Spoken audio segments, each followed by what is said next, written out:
T'as pas 5 minutes? D'Ivoire, t'aurais pas 5 minutes? Les 5 minutes, tu les as? T'aurais pas 5 minutes à m'accorder? À quand tes 5 minutes?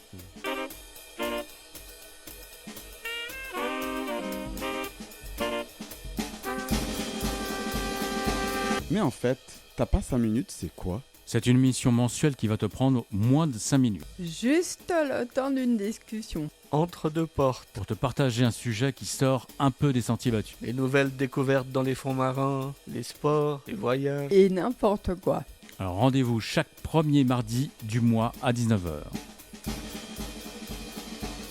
Ça vous parle, vous, l'intelligence Oui. des plantes? Absolument, absolument. Toi, Monique, t'as des plantes chez toi? Oui, beaucoup. T'as quoi comme type de plante? Mm. Je crois que t'as un dragonnier, non? Oui, Ça, c'est des plantes, c'est une plante exotique? oui. Ouais. Mm. Et tu l'entretiens comment? Une fois par semaine, je l'arrose. Ok. C'est pas une plante carnivore? Non, non. Ça m'a pas mordu. Non. encore. T'as pas trop de mouches chez toi Non, ça va. qui mériteraient une plante carnivore? Non. Ok.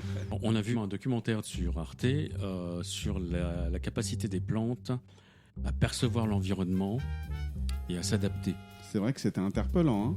Et puis effectivement, il y a certains scientifiques évoquent l'intelligence des plantes par rapport à l'environnement, par rapport au monde qui les entoure. Et toi, Yacine, t'as des plantes chez toi? Ah oui, j'ai beaucoup de plantes. Ouais.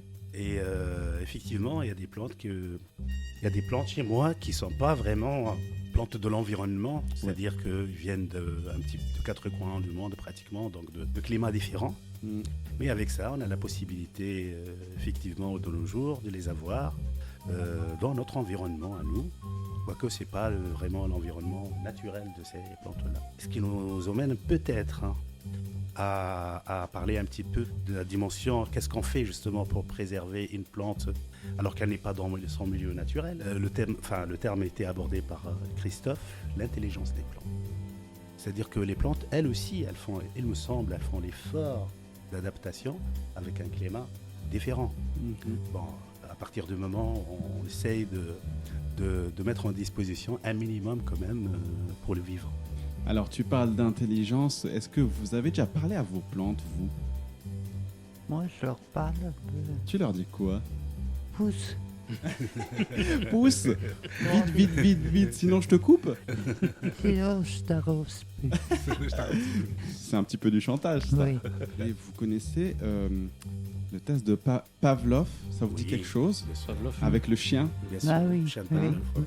Peut-être quelqu'un peut rapidement me rappeler quel est le test, peut-être? le test est basé sur le réflexe. Mm. Et quand on dit l'effet pavlovien, c'est ça, c'est un réflexe lié à la force d'habitude.